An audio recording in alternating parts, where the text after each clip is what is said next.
In today's episode, I've discussed with Sangeeta Motwani, a leader in the agriculture industry, and we've discussed the impact of e-commerce on farming and the challenges and opportunities it presents. Sangeeta shares her experience in working with CommoditAg marketplace and the various stakeholders involved. Sangeeta also highlights the importance of strategic partnerships and data analytics in the industry. She emphasizes the need for bold decision-making and taking risks to drive growth. Sangeeta's management style focuses on autonomy and learning from challenges. We also explored Sangeeta's amazing journey from her early days growing up in the Middle East and England to her bold move to Canada. Sangeeta's journey is nothing short of extraordinary.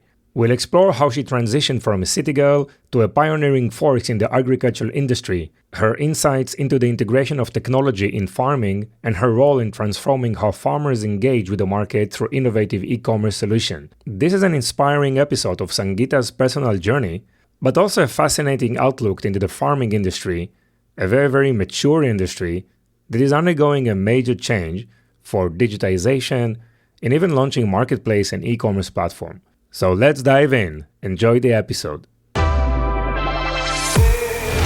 Welcome to the Ecom Pulse, your heartbeat to the world of e-commerce. I'm your host, Eitan Kotter. Join us as we meet with industry leaders, marketing experts, and the innovative minds behind the tech that is shaping the e-commerce future. So plug in, gear up, and get ready for a pulse-pounding journey into the heart of e-commerce. Welcome, Sangeeta, to the show. How are you? I'm good, Ethan. How are you? I'm doing very well. Thank you so much for your time. I really appreciate you've been here with us. Super excited about our chat today. Agriculture industry, farming, really exciting topics, and definitely e-commerce in these so important fields of our life, right? So let's start with you, right? I'm really interested about you, about your career path, right? And how did you get to this industry? And you can start from wherever you want, from whenever time you want. I know you have plenty of interesting stories to share, so let's kick it off. Yeah, no, absolutely, Ethan. I grew up in Middle East. I'm in South Asian cultural background, and India specifically. Grew up in Middle East.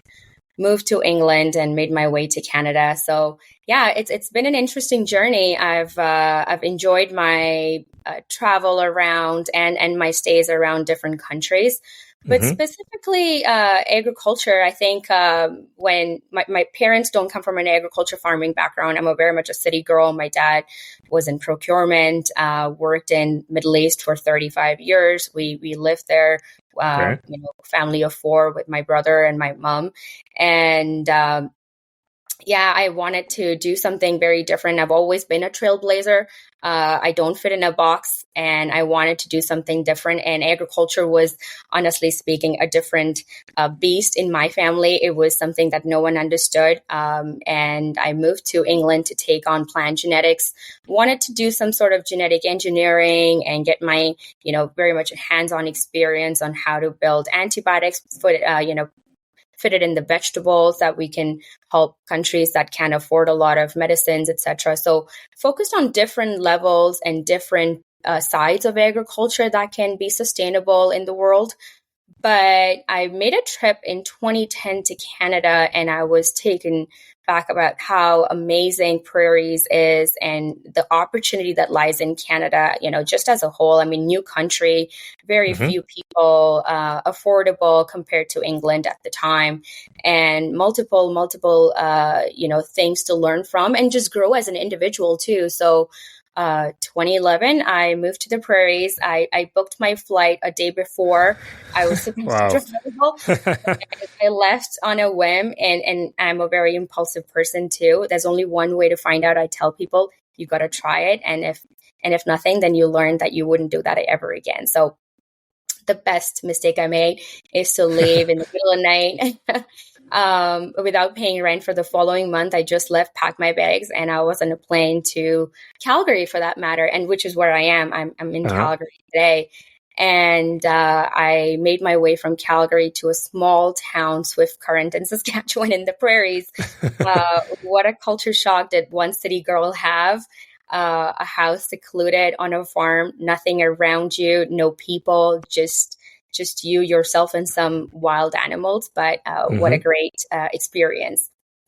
And I found myself right on a farm, right in the thick of agriculture, and networked with some people in the industry, and found my first gig at Cargill. So that's how I started in the farming industry. Wow, amazing!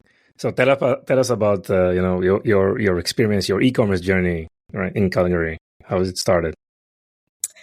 Yeah, shortly after I started with Cargill, I found myself at OPI Systems, an agriculture technology company. That was the first agriculture technology background that I was exposed to. I understood how much technology can be leveraged in agriculture industry too.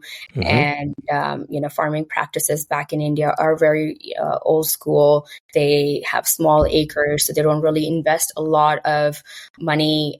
Farmers particularly don't invest a lot of money into large equipment or technology for that matter. However, that's a different scenario today in India. But that was my notion walking into an ag industry and working with an agriculture technology company. And I found I was very shocked to see how far technology has come within an industry like agriculture and farming, and how adaptable it is, and how convenient it is for a farmer to use those tools. After working at OPI Systems for a few years, I found myself at Farmers Business Network, and I was the first employee of Canada. And again, company that I had heard of in US. I heard it was doing great things, and I wanted to be part of that. I wanted to see if there was a way I can make a difference. And oh my, I sure did. And and again, like I said, Eaton, have always been a trailblazer. I love to test things out, coming from a very much an experiment, background in labs. I definitely apply that in my real life as well. I wanted to see how agriculture changing its shape, and if I can contribute towards that.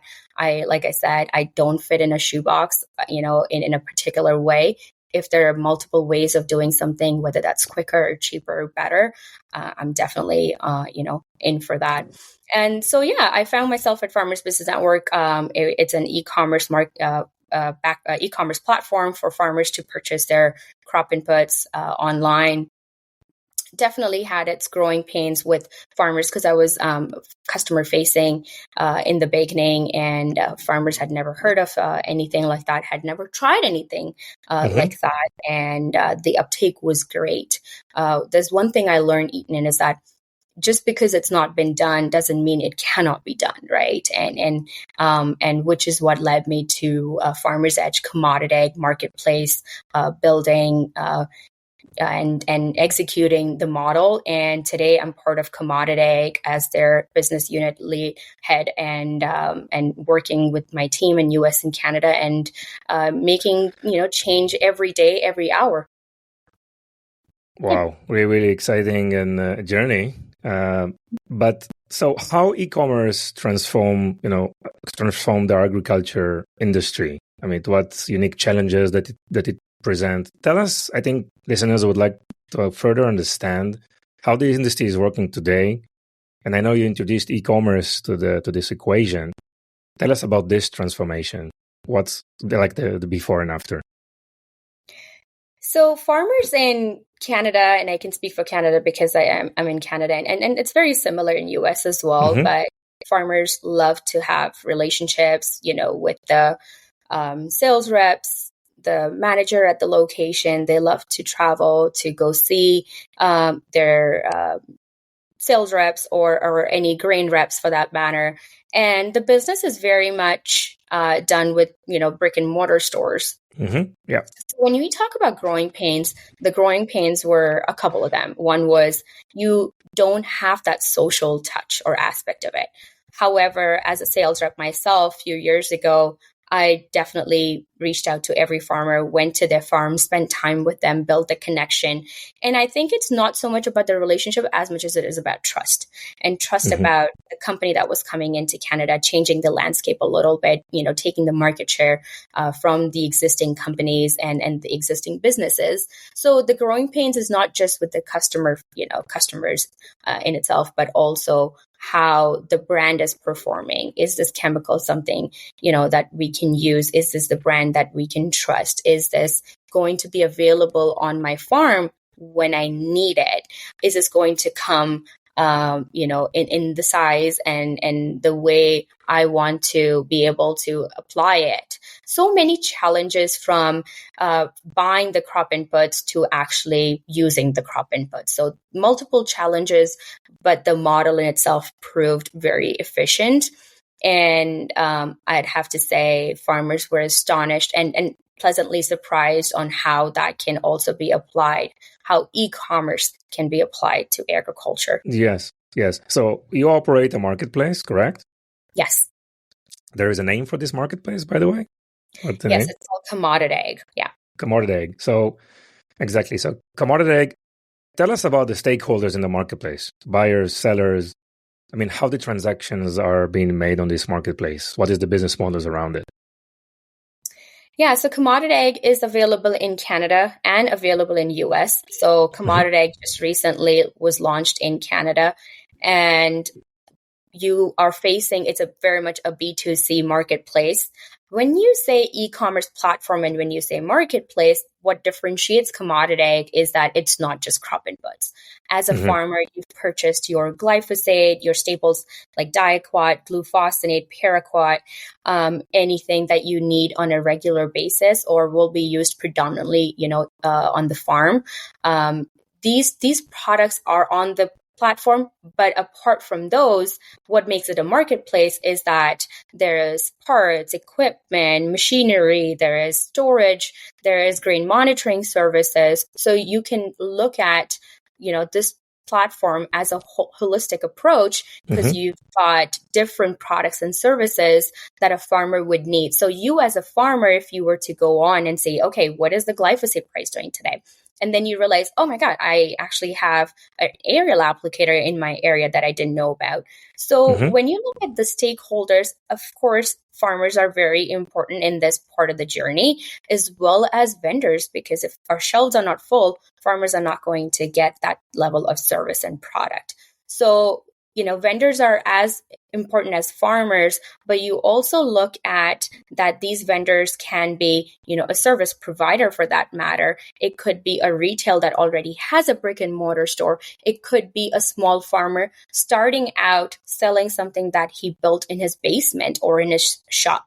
So we are welcoming any farmer or a vendor or a partner that is wanting to get that extra exposure and additional platform that could really give them the reach that they didn't have before. Interesting. So you actually worked from day one on working with these farmers, seeing them face to face, trying to convince them to go, upload their requirements and storefront to the marketplace. What were the main challenges that you were facing, back then? So I believe the main challenge was the brand name, the company name. When, Farmers Business Network entered Canadian market, my one and only task was to educate farmers. Hey, there's a company that can support your needs. There is another way, another channel for you guys to transact on. We're all trying to be multi-channel. We're all trying to be omni-channel. One channel we realized during COVID was not enough. If we were buying our eggs and bread from one location, if it was shut, if it wasn't available, we had to find that second alternative or third alternative. Sometimes there was just no access to these products. So the challenge in the beginning in 2017, what I faced in particular was reaching out to these growers, giving them, 2-minute spiel on the phone, getting in front of them, traveling from anywhere from southern Alberta to northern Alberta to Saskatchewan to reaching out to these farmers to get some time.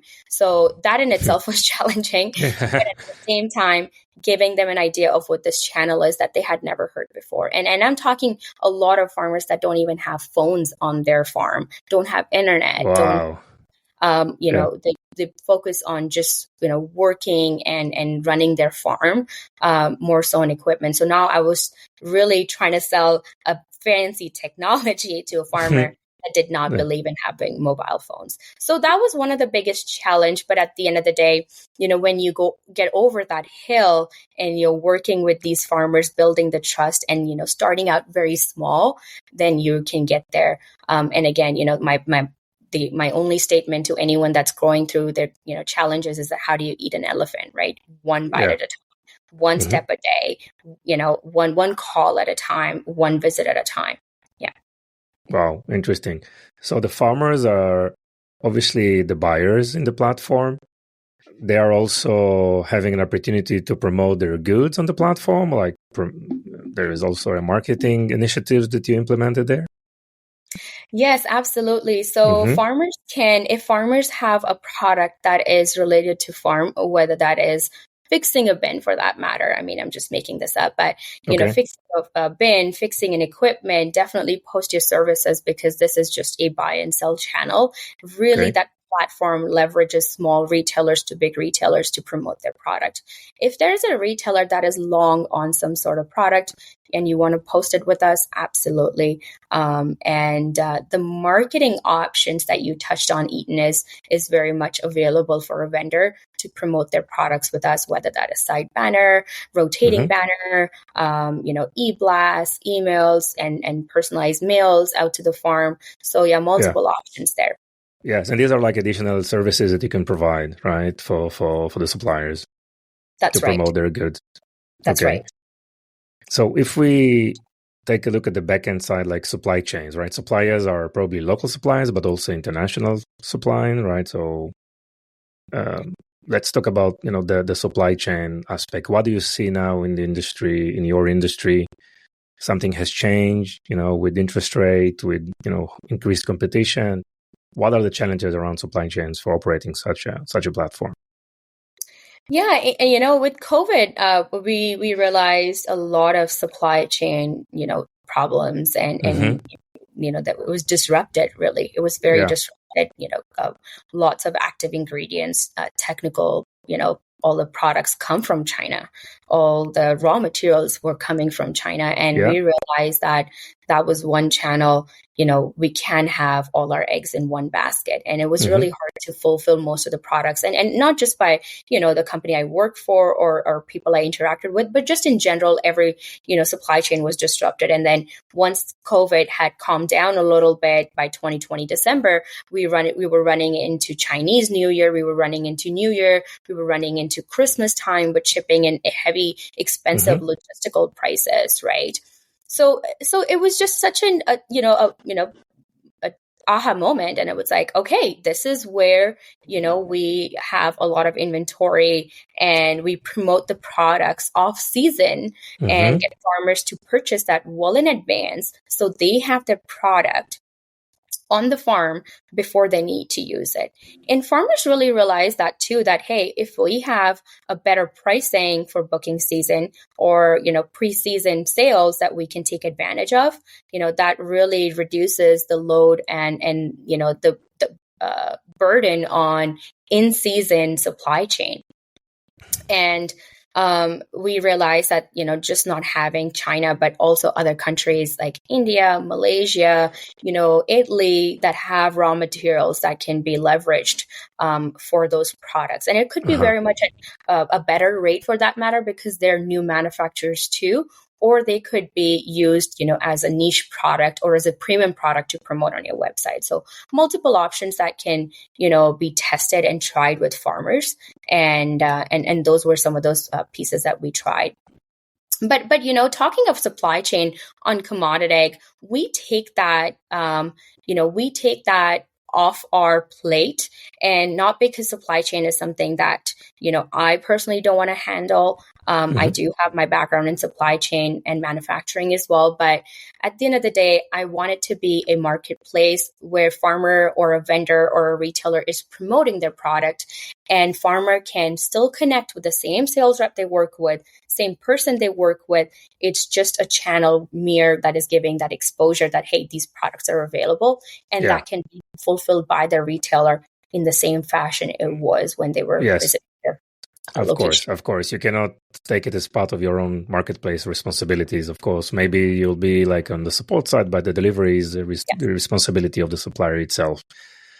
That's right. What can you share with us on, and I know there are a lot of products line out there, services, it's really diverse, but what can you share with us in terms of like AOV, time to purchase, in the platform? Yeah, I love the lingo AOV. If you understand marketplace, you understand AOV, average order value for our listeners. But average order value, we're trying to definitely increase that. We're trying to increase the CRO, which is a conversion rate optimization. And, these are the metrics that, one would look at when you're running a marketplace.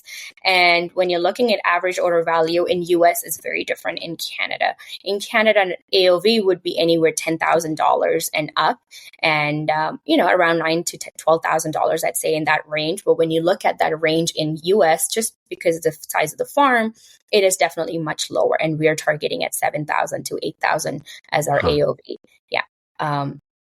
And traffic is equally important. And so those are some other metrics that we're looking at. Sure. And like time to purchase?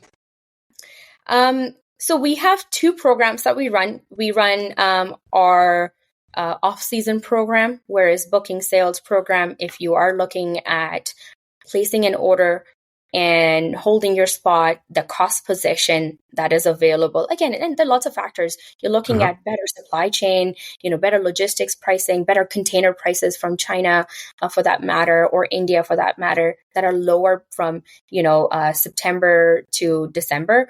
And if you can lock that in, actually much before December, but if you can lock that in, then you're getting a sort of a volume discount for that matter. I hate to use that term, but at the end of the day, when we get multiple orders, we can place that with the manufacturer or retailer, and farmers can utilize that cost position.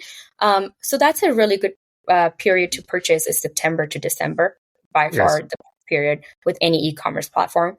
But when you're looking at in-season products, you can definitely see some of the in-season products as well that we run around the year. So if you're looking for a part, machinery, farmer's working on his equipment in the month of March, and he needs to hit the fields by end of March or April for that matter. And if there's a piece of equipment that, or a part that he needs to fix his machinery, we can get that delivered to him within 48 hours. Wow. Nice. Yeah. So I want to talk to you about partnerships and maybe strategic partnerships. And I know it is an important, important aspect of your career as well, because you've done it, throughout your career many, many times. How do you approach strategic partnerships, specifically in the agriculture industry?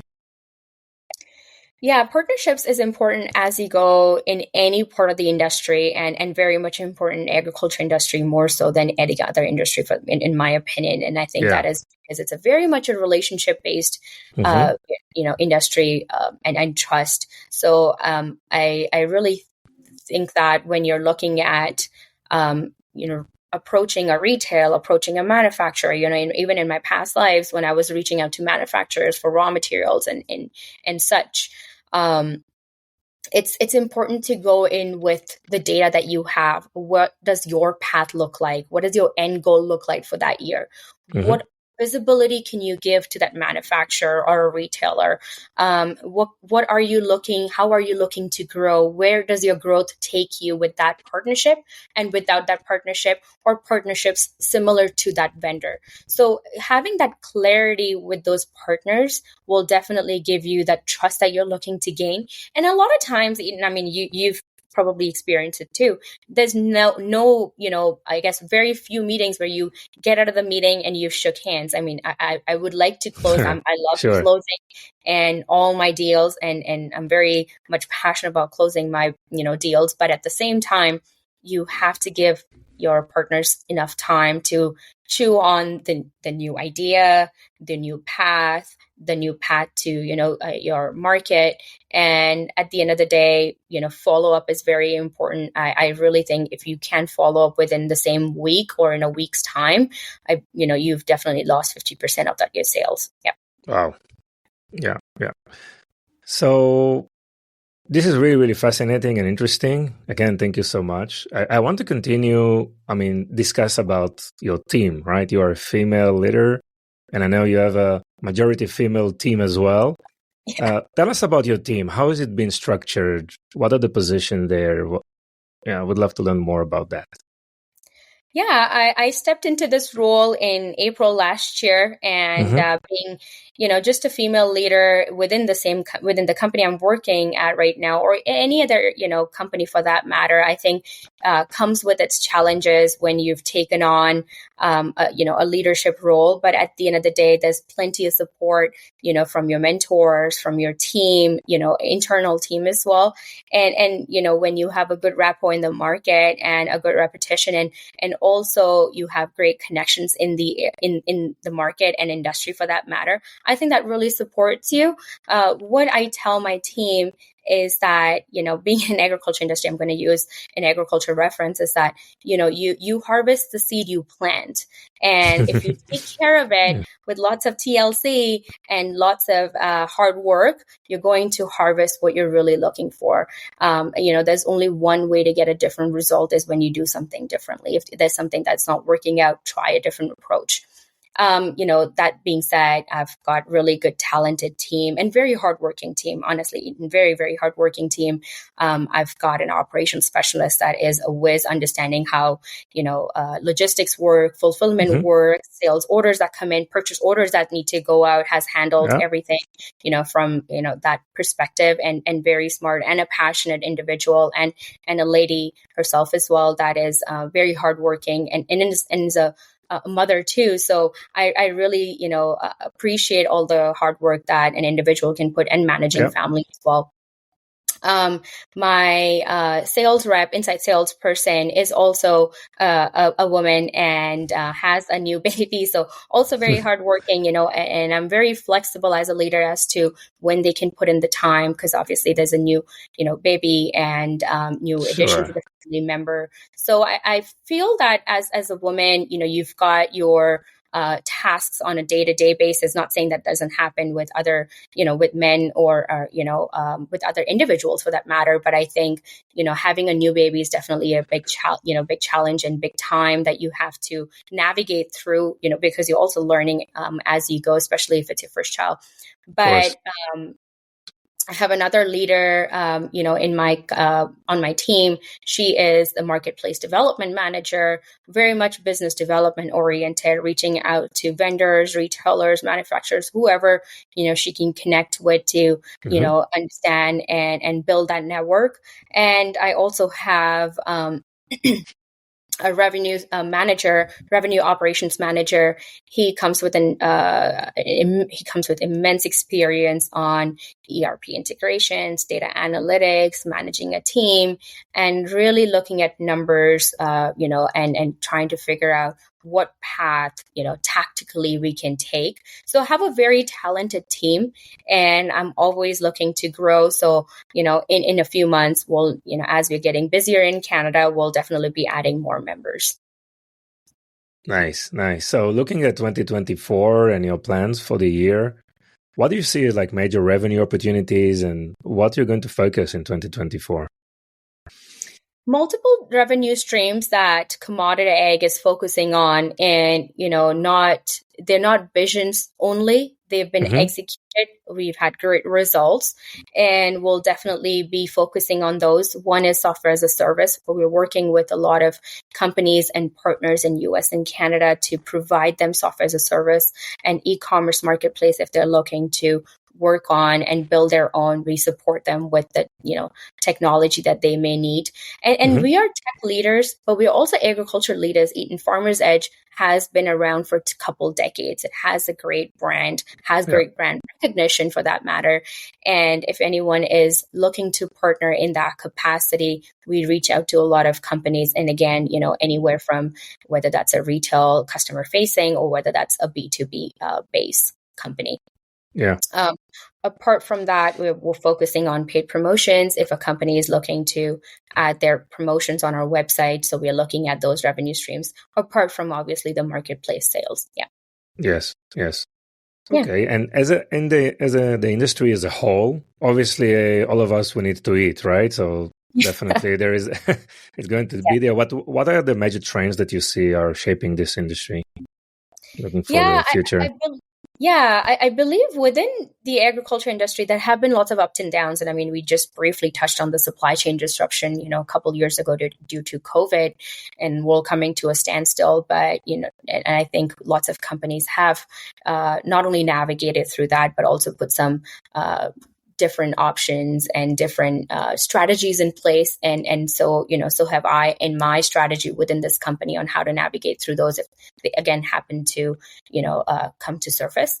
But the major trends, the prices are going down of crop inputs in China. And there's been, climate is one big factor. If there's drought in your region, the crop inputs, the usage goes down quite a bit. That basically increases the volume of offshore chemicals sitting, whether that's in on a retail farm or a manufacturer's yard for that matter. So that basically drives down the prices of crop inputs in China and on the supply. However, that could, with a lot of political issues that we are seeing lately in on the news and media, that is driving up the prices of containers, for shipping, etc. So those are many different factors that contribute to the ups and downs of agriculture industry. However, like you said, everyone needs to eat. So farmers are still going to be farming. We're still going to need that food on the table. But this may definitely contribute to some, increase in costs, decrease in yield for that matter. And one other big one is the prices of grain. There's also that contributes towards the food prices. And we've, in Canada, we've definitely seen quite a bit of, high inflation and hoping that basically, comes back to normal in a year's time. Yeah. Yes. Specifically on your platform and your plans, I want to address the data and data insight, right, that you collect. How is this data being used, specifically for the agriculture industry and specifically for CommoditAg marketplace? Yeah, so on CommoditAg marketplace, the data analytics that we look at obviously are some of the metrics that we are focusing on, and the big one is traffic. We really monitor that closely. If we are promoting something, we want to see how efficient that has been and how that traffic is contributing to sales, basically looking at the conversion rate. So those are some of the data analytics that, anyone for that matter on marketplace should be monitoring. Anyone wanting to get into marketplace or starting an e-commerce platform should look at.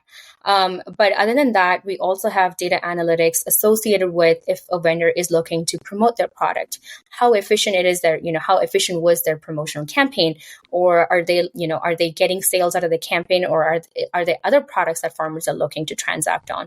So these are some of the data analytics piece that we run on paid promotions as well. And any vendor is, free to choose these different tiers of paid promotions with us and get some, insights into how their product is doing on our website. Yeah. So for those who are interested to go into the industry and maybe more specifically to the e-commerce within the agriculture industry, what advice can you provide to these people? One thing I'd say is that it's where the market is going, where the consumer wants to go. With COVID, I stepped out very little out of my house to go purchase something. If I have the ease of looking at the products, on my phone or my computer, definitely utilize that channel more than going into the store, looking for printing, driving all that distance. But the second piece is that it doesn't hurt to try having presence on our website. If a farmer or a vendor or a small retailer, in any industry for that matter, has started or released a product, there is nothing to lose having that extra exposure. Additionally, if a well-established retail is looking to enter a new market, but they don't want to hire someone in that area because they don't understand the ROI, this is one of the best ways to get your feet wet and understand what that market looks like for them. Yes, it's a good... It's a good way to test, right? Before you go full scale. Oh, absolutely. And again, Yeah. talking back, what do the metrics look like? What was the traffic in that area? You can specifically target that audience. You can target that audience with paid search, Google ads, Facebook ads, social media. There are obviously these ads are, cost $5 per day, whatever that looks like. Set your budget, check it out. It's a minimal investment compared to having boots on the ground if you're looking to enter a new area. I'm not saying that their model is not going to work in the sense by putting an individual there, but if you're looking to put an individual there, but also having that extra channel, I think it's a no-brainer. Sure. Yeah, very, very interesting. Sangeeta, what is your management style or management philosophy? How do you take decision day to day? Yeah, as a leader, as a manager, I am, I have a very much a discussion way of handling my conversations. I want to understand what the day-to-day challenges are, and any other company, Eaton, there are growing pains. There's a philosophy I live by is that if it wasn't difficult, it's not worth doing it. And I've always taken on a challenge because I love to see how my actions are making a difference, and also growing my career in the same way, because if I'm doing something different, that's also teaching me on how to do things. So I really tell my team, do things that challenge you and that you learn from and that helps you grow in your career, especially on your resume. Obviously, it's contributing to success towards the company and as a team as a whole, but at the same time, really trying to look at yourself, how passionate you are about that project, own it and learn from it. And I provide a lot of autonomy on how they can take, decisions of their own. If they have a farmer that's interested in doing business in a certain way, understand that, reach, negotiate that and build that partnership. I don't think any partnership, in my opinion, is a bad partnership. You either learn from it or you either gain from it. Yeah. So what I'm hearing is that you are encouraging your team and also probably yourself, right, to be more bold in the move that you take some risks, right? You encourage this. Autonomy means taking more risks, right? And from the risk you learn and try to improve, correct? Absolutely. There's only one way to learn it. You got to take the leap, and the net will appear. So you got to keep trying it. Amazing. Great. Sangeeta, thank you so much. I enjoyed it, really. It's an amazing topic, very, very interesting industry. Anything you want to add? Yeah, one last thing. I think if you're looking to have an e-commerce platform or partnership, definitely reach out to me. But also, if you as an individual in non-ag industry are looking to establish your own marketplace, do it. There is no brainer. There's going to be some, efforts that will go into creating that platform, but there's definitely a lot of fruits to, reap. Yeah. Great. And Sangeeta, please share with us something about yourself that most people don't know. I believe those that work with me and have been my leaders, they know I love traveling. I've been to all 7 continents, and I've been to over 80 countries by myself. Wow. So I've been a solo traveler up until last year, but I've been to 80 countries and 7 continents. Yes. Amazing. Thank you for sharing. So where is the best place for people to find you? LinkedIn is great. Sangeeta Motwani. They can find me. My name is on the screen, and reach out to me, see how we can partner. There might be some partnerships or some support that I may need. So feel free to reach out to me. Wonderful. Sangeeta, thank you so much again. It was really, really interesting. Thank you for your time. Absolutely. Thanks, Eden. Appreciate it. Bye-bye.